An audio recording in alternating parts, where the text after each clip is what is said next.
Stoa atau Stoikisme adalah sebuah aliran filsafat Yunani. Filsafat Stoa berfokus pada pengembangan kebijaksanaan, ketenangan, dan kebahagiaan melalui kontrol diri dan pemikiran yang bijak. Pendekatan Stoik terhadap hidup melibatkan penerimaan terhadap kenyataan, keberanian dalam menghadapi kesulitan, dan penekanan pada nilai-nilai seperti integritas, kebijaksanaan, dan keadilan. Pemikiran Stoik menekankan pentingnya fokus pada hal-hal yang dapat dikendalikan, serta mengendalikan emosi dan tindakan yang merugikan. Beberapa tokoh terkenal yang dianggap sebagai pemikir dan praktisi Stoik antara lain seperti Epictetus, Marcus Aurelius, dan juga Seneca. Filsafat Stoik masih relevan sampai saat ini dan diadopsi oleh banyak orang dalam menghadapi rintangan hidup dan mencapai ketenangan batin. Filsafat Stoik awalnya didasarkan pada ajaran-ajaran filsafat Yunani, tetapi juga dipengaruhi oleh filsafat dari Mesopotamia, Persia, dan juga India. Aliran ini memiliki banyak pandangan unik tentang kebahagiaan dan bagaimana cara mencapainya. Para Stoik mengajarkan bahwa kebahagiaan dapat dicapai melalui kebijaksanaan, kontrol diri, dan penerimaan terhadap kenyataan. Selain itu, Stoikisme juga mengajarkan tentang konsep logos yang berarti prinsip kosmik yang mengatur alam semesta dan semua kejadian di dalamnya. Ada sebuah buku tentang filsafat Stoikisme yang sangat gue rekomendasikan, yaitu judulnya adalah Ataraxia, Mengenal Filsafat Stoikisme, karya dari Dr. Setyo Wibowo. Buku ini menurut gue lebih bagus daripada buku Filosofi Teras. Kenapa? Karena menurut gue buku Ataraxia itu adalah sebuah buku yang ditulis oleh seorang yang memang ahli dalam bidang filsafat, yaitu Dr. Setyo Wibowo.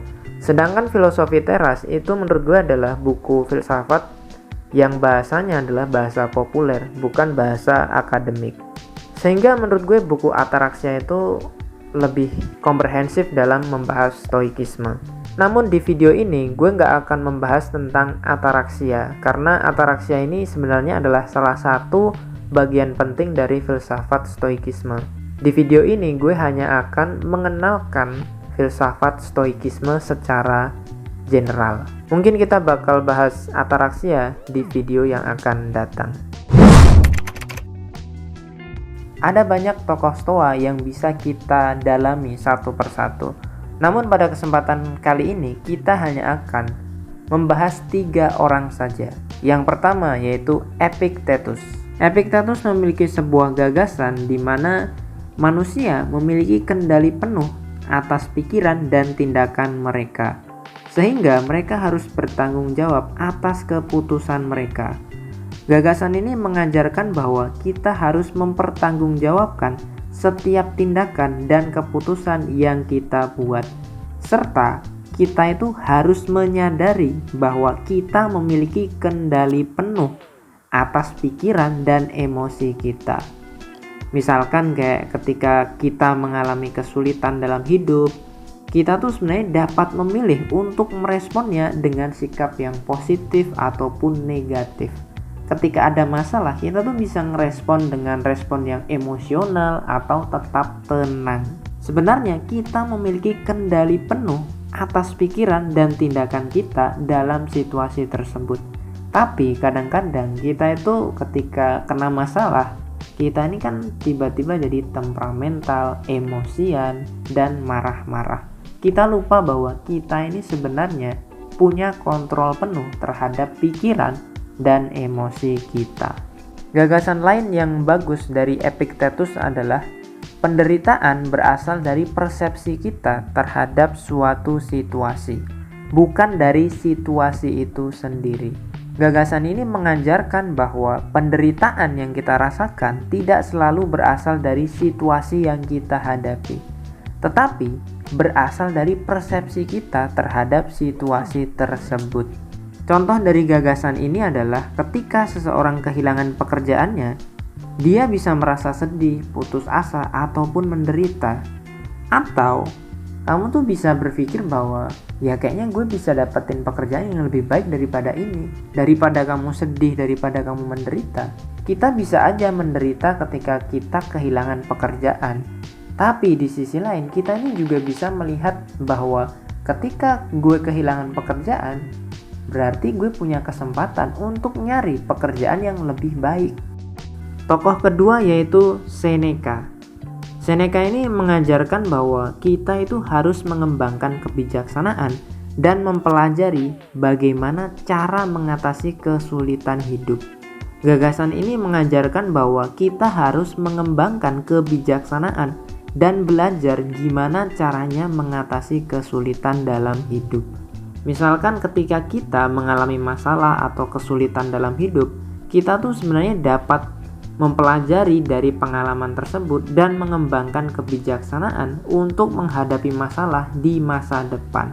Jadi istilahnya ketika kamu dapat masalah, jadikanlah masalah itu sebagai sebuah alat untuk kamu improve, sebagai sebuah alat untuk kamu tuh meningkatkan kualitas diri. Kalau kamu ketemu masalah yang sama di masa depan, kamu otomatis lebih mudah untuk menyelesaikannya. Kenapa? Karena dulu kamu pernah belajar, bro. Selain itu, ada satu tokoh lagi, namanya adalah Marcus Aurelius. Salah satu gagasan dari Marcus ini adalah kita harus menerima kematian sebagai bagian dari siklus kehidupan, sehingga ketika kita meninggal, kita telah hidup dengan penuh arti. Kita itu ketika hidup harus sadar bahwa hidup kita ini terbatas, sehingga kalau bisa kita tuh hidup dengan cara yang bijaksana, hidup dengan cara menikmati, hidup dengan cara living in present. Jadi kita benar-benar menikmati momen saat ini. Dan juga kita tuh harus memilih apa yang benar-benar penting untuk kita. Kenapa? Karena hidup cuma sekali dan hidup itu terbatas. Kalau kamu menyadari bahwa hidup itu terbatas, maka kamu pasti akan berpikir bahwa ya gue harus ngelakuin apa yang gue butuhkan dan gue harus ngelakuin apa yang menurut gue penting.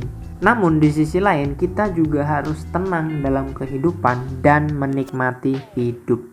Itu adalah beberapa gagasan stoik dari beberapa tokoh yang mungkin dapat membantu kalian untuk memahaminya.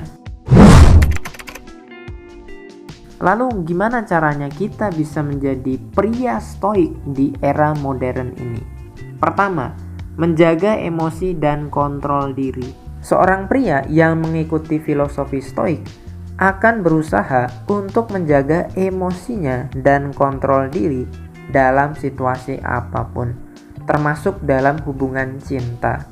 Dia tidak akan terlalu terbawa perasaan dan akan berpikir rasional dalam mengambil setiap keputusan, serta tidak terlalu terpengaruh oleh perasaan cinta yang berlebihan.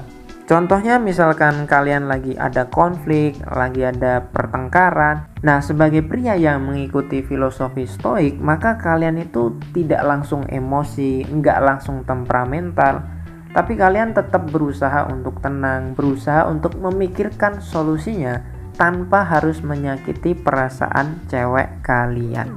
Yang kedua, menghargai kemandirian pasangan. Seorang pria yang mengikuti filosofi stoik akan menghargai kemandirian dan kebebasan pasangannya. Dia akan membiarkan pasangannya memiliki ruang dan waktu untuk melakukan kegiatan yang disukainya tanpa merasa cemburu dan terlalu posesif. Contohnya misalkan kayak kamu punya pasangan atau kamu punya pacar gitu, pasti kan pacar kamu punya passion, pacar kamu punya cita-cita sendiri, pacar kamu punya aktivitas sendiri. Nah, kamu sebagai pria stoik itu memberikan ruang, memberikan waktu agar cewek kamu itu juga bisa berkembang, mengembangkan hobinya, mengembangkan passionnya, dan kamu gak perlu cemburu gitu. Yang ketiga, menerima kenyataan dan menikmati momen. Seorang pria yang mengikuti filosofi stoik akan menerima kenyataan bahwa hubungan cinta tidak selalu berjalan mulus. tetapi akan mencoba untuk menikmati setiap momen yang dihabiskan bersama pasangannya. Dia akan berusaha untuk tidak terlalu meratapi masalah atau kegagalan dalam hubungan, melainkan mencoba untuk belajar dari pengalaman tersebut dan terus berusaha untuk memperbaiki hubungan. Contohnya, misalkan kamu lagi jalan sama cewek kamu atau lagi jalan sama pasangan kamu, ya kamu itu fokus menikmati momen tersebut. Jangan dikit-dikit buka HP, jangan ngeliatin cewek lain, tapi fokuslah untuk menikmati momen tersebut. Momen kamu jalan sama cewek kamu, itu harus kamu nikmati. Selanjutnya, kalian itu harus bisa memahami bahwa setiap hubungan itu ya pasti ada pertengkaran, ada masalah, itu pasti. Tapi sikap kalian terhadap masalah adalah kalian menganggap bahwa masalah yang hadir dalam hubungan kalian adalah salah satu sarana untuk meningkatkan kualitas hubungan kalian berdua. Yang terakhir adalah fokuslah pada hal-hal yang dapat kamu kendalikan. Seorang pria yang mengikuti filosofi Stoik akan fokus pada hal-hal yang dapat dikendalikan dalam hubungan percintaan. Jadi fokuslah sama diri kamu sendiri, coba kembangkan skill kamu, coba perdalam hobi kamu, perdalam passion kamu. Jadi kamu jangan terlalu fokus untuk mengendalikan wanita, karena cewek itu nggak bisa kita kendalikan. Yang bisa kita kendalikan adalah diri kita sendiri. Jadi kendalikanlah emosi kamu ketika lagi marahan sama cewek, kendalikanlah diri kamu sendiri ketika kamu mungkin lagi ada masalah. Kritik untuk pemahaman Stoa ini lebih mengarah kepada para pengikutnya. Karena seperti yang kita tahu bahwa banyak orang menyamakan konsep filsafat Stoa ini mirip dengan konsep pasrah dalam agama tertentu. Sekilas memang mirip ya, namun sebenarnya beda.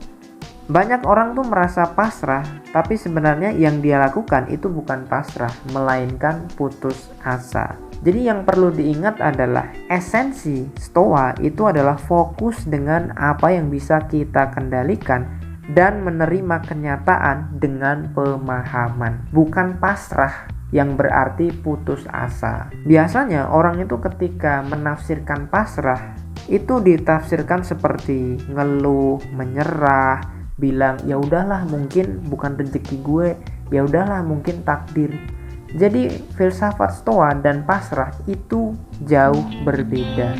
Oke, mungkin cukup itu aja yang dapat gue sampaikan. Kurang dalamnya gue mohon maaf karena pembahasan ini mungkin terlalu general dan terlalu umum gitu. Semoga bermanfaat dan semangat terus.